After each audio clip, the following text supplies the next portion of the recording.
오늘도 함께 하신 한 분 한 분 주님의 이름으로 사랑하고 환영하고 축복합니다. 우리 옆에 계신 분께 이산 가족이 만난 것처럼 우리 반갑게 가족처럼 한번 인사하시겠습니다. 사랑합니다. 축복합니다. 새해 복 많이 받으세요. 감사합니다. 자, 우리 세계적으로 우리 운천교회만 있는 인사 아시죠? 레이저 인사. 눈이 마주쳐야 됩니다. 눈이 마주치시고 멀리서부터도 우리 사랑합니다. 레이저 인사하시겠습니다. 감사합니다. 사랑합니다. 네, 사랑합니다. 네, 명절을 낀 주일 말씀이 들려지는 저와 여러분이 되시기를 주님의 이름으로 축복합니다. 목사님께서 지금 네팔 선교 중에 있습니다. 10분의, 총 10분의 성도님들과 함께 지금 네팔 선교회, 지금 선교 중에 있는데요. 우리 교회학교 친구들, 우리 함정 퀴즈예요. 주보에 있는 사진과 저 사진 틀린 점 하나 맞추기. 절대로 어른들은 가르쳐주면 안 됩니다. 자, 또 이렇게 잘 도착해서 우리 소망이들과 잘 만났다는 것 이렇게 사진 보내오셨고요. 지우. 네. 네, 이렇게 잘 도착했다고 합니다. 우리 교회학교 아이들은 제가 설교를 담당하고 있는데 아이들이 집중해야 되기 때문에 이렇게 가끔 퀴즈를 잘 내거든요. 우리 친구들 너무너무 환영하고 축복하고 오늘 우리 친구들 끝나고 영찬이 형 오빠한테 설교 중에 생각나는 거 하나씩만 얘기하면 다 선물 줄 거예요. 그러니까 설교를 잘 들어야 될까? 들어야 될까? 들어야 돼요. 그리고 떠들면 안 돼요. 맞춰도 떠드는 친구는 선물을 못 받아요. 자, 퀴즈 맞춰볼 사람 없어요? 잠시만요. 사진 다시 한번. 네. 5, 4. 은찬이. 한현아 권사님이 더 예뻐지셨어? 그거 글씨 회자. 그래. 사진에는 없는데 우리 은찬이 앞에 나오세요.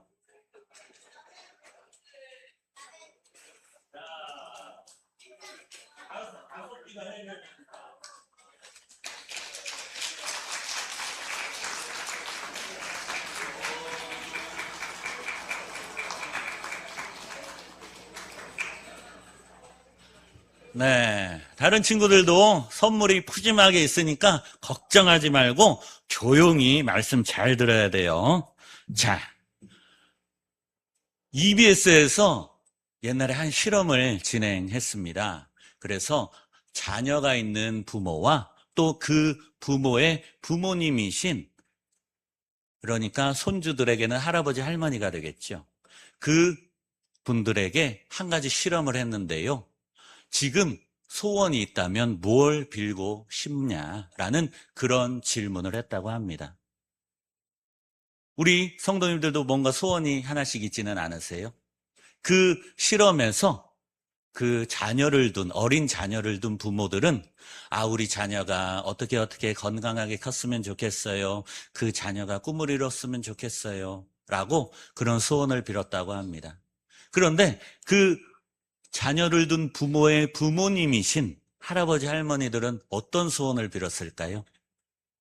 그 자녀를 둔 부모들, 자기의 자녀들이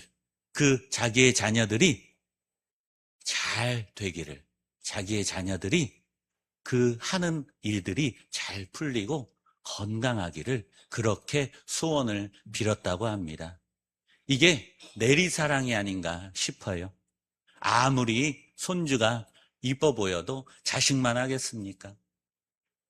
또 내가 그렇게 이뻐하고 내가 그렇게 나이 들어도 그 소원을 이루고 싶은 내 자녀이지만 그 자녀는 또 자기 자녀만 생각해요. 조금 뭔가 먹먹해지는 그런 내리사랑, 뭔가 짝사랑 같은 그런 사랑, 그런 것을 느꼈습니다. 그런데 하나님이 우리의 아버지시라고 성경은 이야기합니다. 그런 짝사랑 같은 그 마음으로 창세기부터 요한계시록까지 하나님은 우리를 사랑하시되 끝까지 사랑하십니다. 우리 말씀 우리 함께 읽어보겠습니다. 시작. 그는 구원을 베푸실 전능자이시라. 그가 너로 말미암아 기쁨을 이기지 못하시며 너를 잠잠히 사랑하시며 너로 말미암아 즐거이 부르며 기뻐하시리라 하니라. 아멘. 하나님께서 우리를 너무 사랑하셔서 기쁨을 이기지 못하시며 그 옛날 내가 우리 자녀가 우리 품에 안겼을 때 했던 그런 마음, 기쁨을 이기지 못하고 잠잠히 사랑하고 즐거이 부르며 기뻐하시는 그 하나님의 사랑. 그래서 그 하나님의 마음을 알라고 우리를 부모로 그렇게 만들어주셨다는 그런 이야기가 있을 정도로 우리를 그렇게 너무나 짝사랑하시는 그 하나님. 이번 설, 이번 명절 우리 함께 한 가족이 모여 따뜻하고 또 풍성한 명절이 될 텐데 그 풍성한 명절에 우리를 그렇게 사랑하시는 그 하나님을 높여주시고 또 그 하나님을 자랑할 수 있는 저와 여러분이 될 수 있기를 주님의 이름으로 축복합니다. AD 64년, 굉장히 오래전이죠.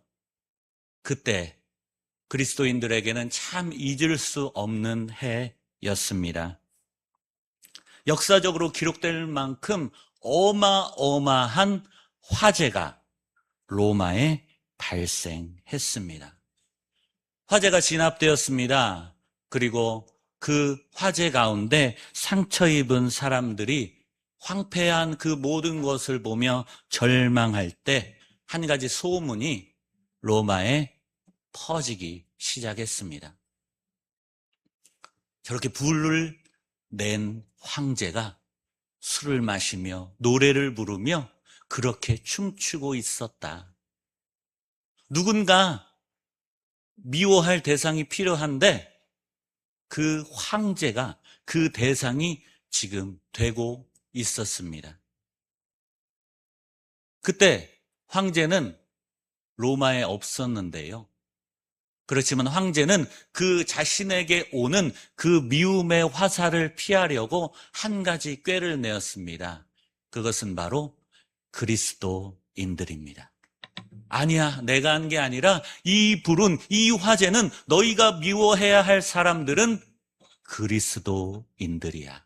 그들이 불을 질렀고 그들이 도시를 황폐하게 했으니까 그리스도인들을 죽여야 돼. 그들을 원망해. 그들을 괴롭혀.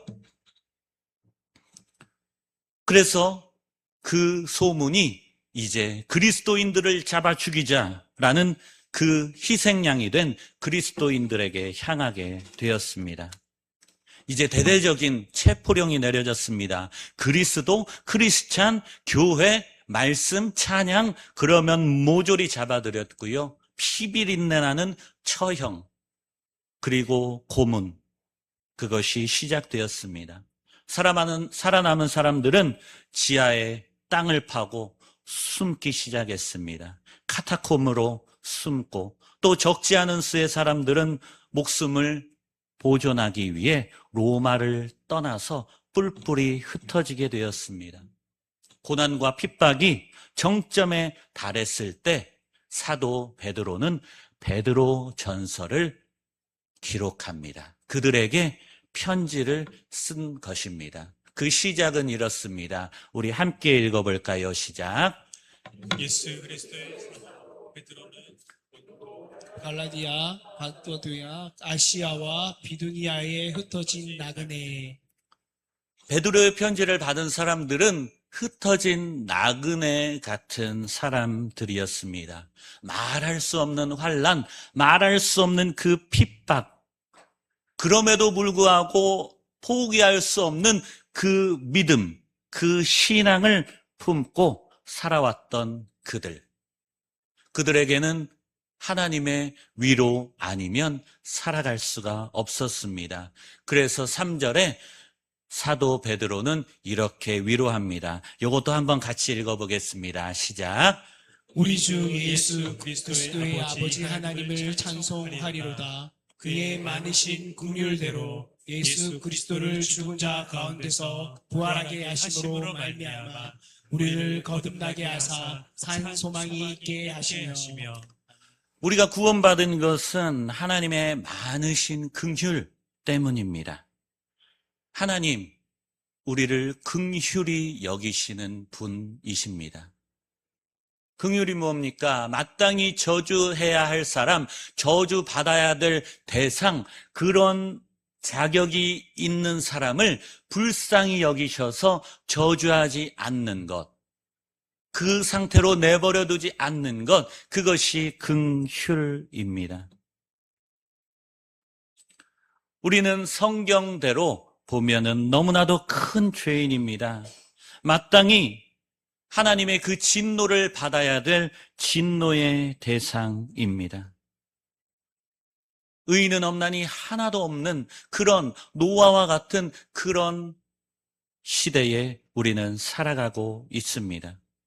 하지만 하나님은 우리를 긍휼히 여겨 주셨습니다. 그 긍휼을 많이 받았다고 고백하는 이가 바로 수제자 베드로입니다. 베드로, 예수님의 수제자이지만 그의 잘못된 행적들, 그의 실수들 너무나도 적나라하게 성경에 나와 있지 않습니까? 베드로전서에는 깨어라, 우는 사자가 너희를 덮치기 전에 깨어 있어라. 하지만 그는 깨어 있지 못했습니다. 겟세마네 동산에서 너희가 나를 위하여서 깨어 있을 수 없더냐? 땀이 피가 되도록 그렇게 기도하신 예수님이 부탁하셨는데 육신의 그 피곤함으로 깨어있지 못했던 이가 베드로입니다.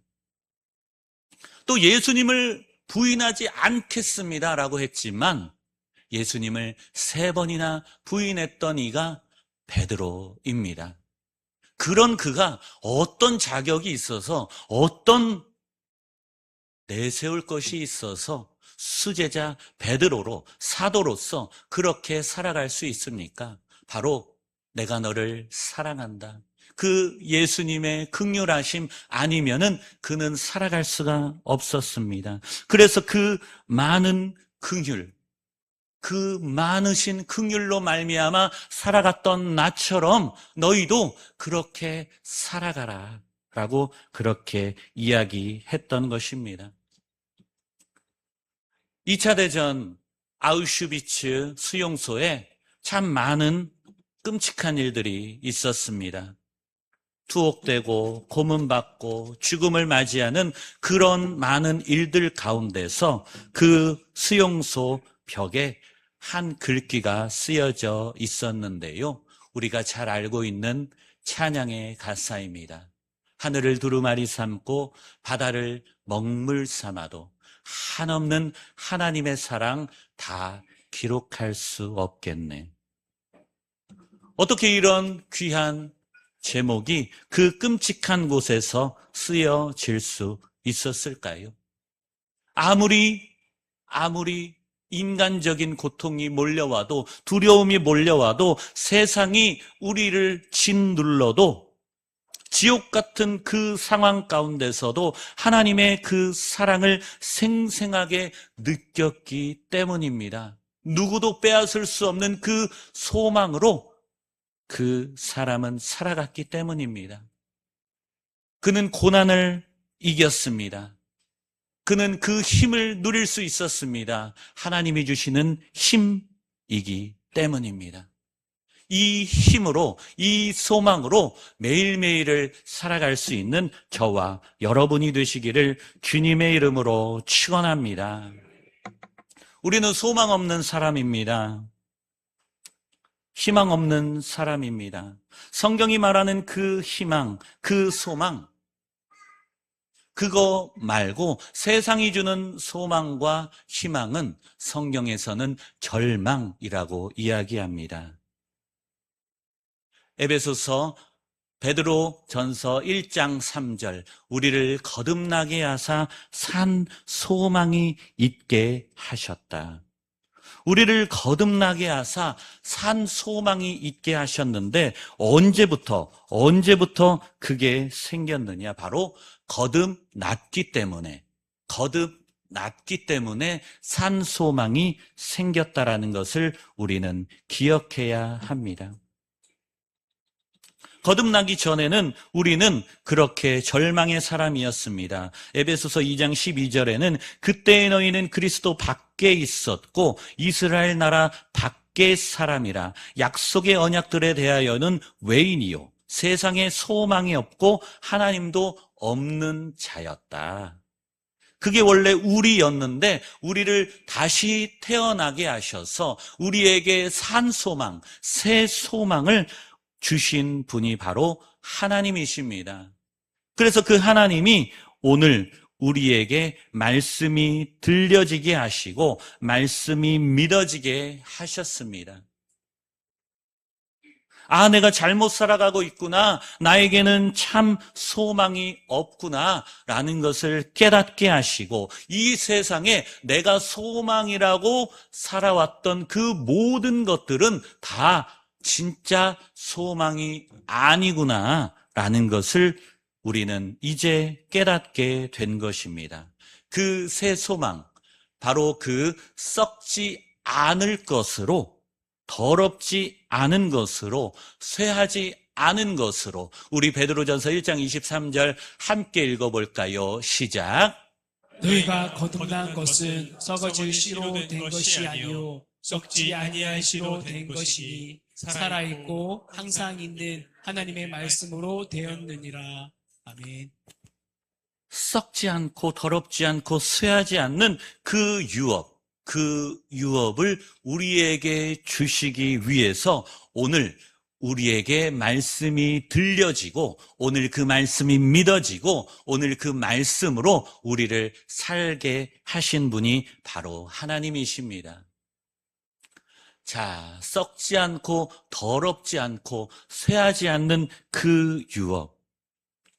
썩지 않는다. 그것은 거듭나기 전에 품었던 그 썩어질 소망, 영원할 수 없는 그 소망처럼 썩는 것이 아니라 썩지 않는 새 소망, 영원한 소망을 우리에게 주셨다라는 의미입니다. 또 더럽지 않다라는 것은 원어로 보면 불에 타지 않는다, 염색이 되지 않는다라는 의미입니다. 그러니까 변하지 않는다라는 것이죠. 말라기 3장 6절에도 이렇게 말씀합니다. 나 여호와는 변하지 않는다. 세상 모든 것은 변합니다.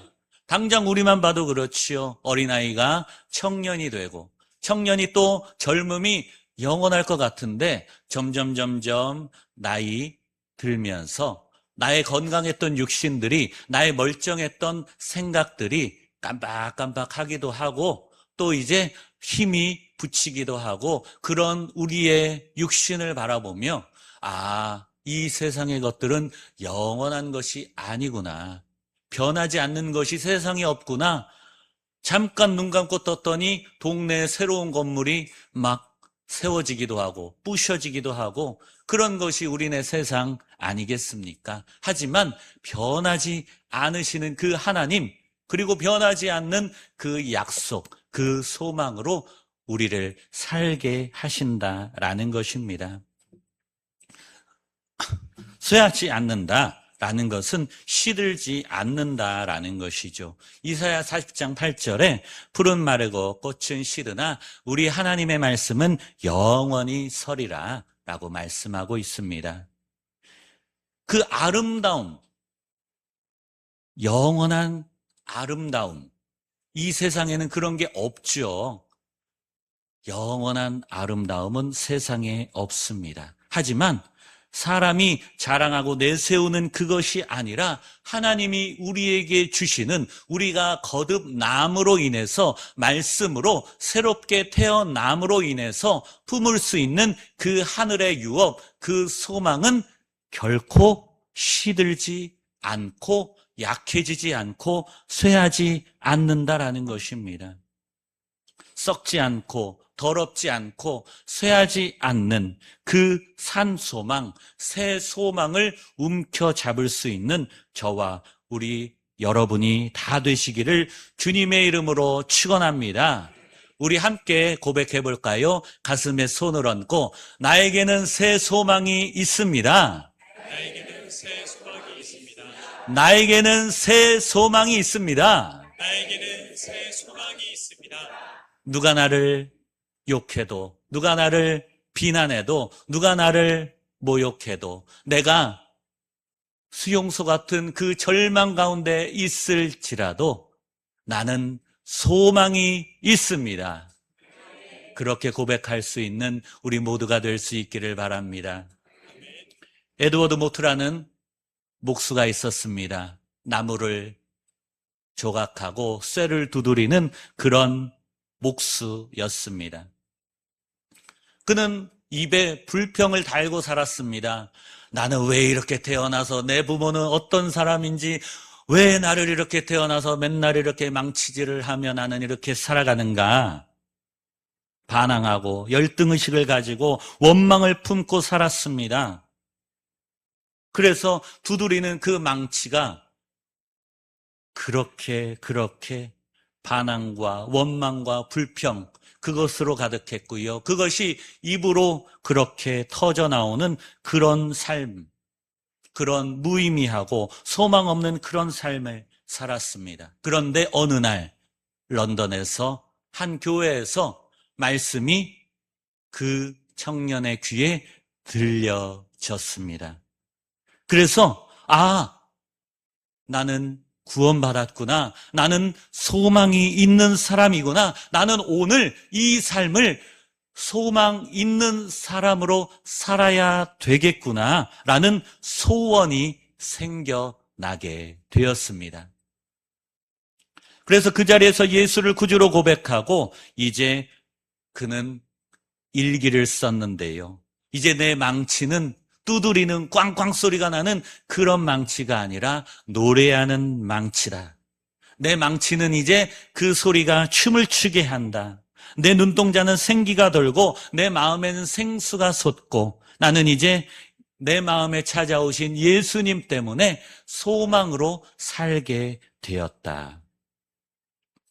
그의 환경이 달라지진 않았습니다. 그의 행동이, 그의 그 주변에 어떤 것이 달라진 건 없습니다. 그는 똑같이 행동하고 똑같은 환경에서 살아갔지만 그의 마음이, 그의 영혼이 주님으로 인해서 변화가 되었습니다.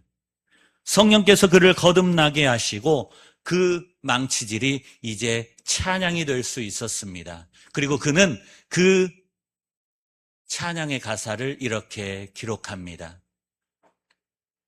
찬양의 가사가 488장인데요.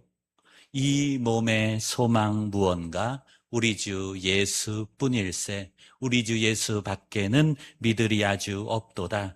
굳건한 반석이시니 그 위에 내가 서리라. 그 위에 내가 서리라. 우리 주변에 상황은 변하지 않더라도, 또 환경은 변하지 않더라도, 또 내 자신이 때로는 연약해 보일지 몰라도, 또 더 나아가서 내가 여러 가지 힘든 상황 가운데 있을지라도 우리 하나님을 의지하면서 우리에게 산 소망 주신, 새 소망 주신 그 하나님의 놀라운 사랑을 경험할 수 있는 그래서 굳건한 반석 위에 내가 오늘 서겠습니다. 나는 소망 있는 사람입니다. 라고 고백하는 저와 여러분 되시기를 주님의 이름으로 축복합니다. 더 나아가서 이번 설 명절에 우리 가족들과 함께 만날 때 그 하나님을 자랑할 수 있고 또 우리 교회와 목사님과 우리 한 가족인 우리 성도들을 자랑할 수 있는 그래서 우리 어머님 아버님 잘 지내시는구나. 우리 자녀들이 믿음으로 잘 자라나고 있구나 라는 것을 우리 하나님께 자랑할 수 있는 우리 가족들에게 자랑할 수 있는 저와 우리 운천의 모든 성도들이 다 되시기를 주님의 이름으로 축원합니다.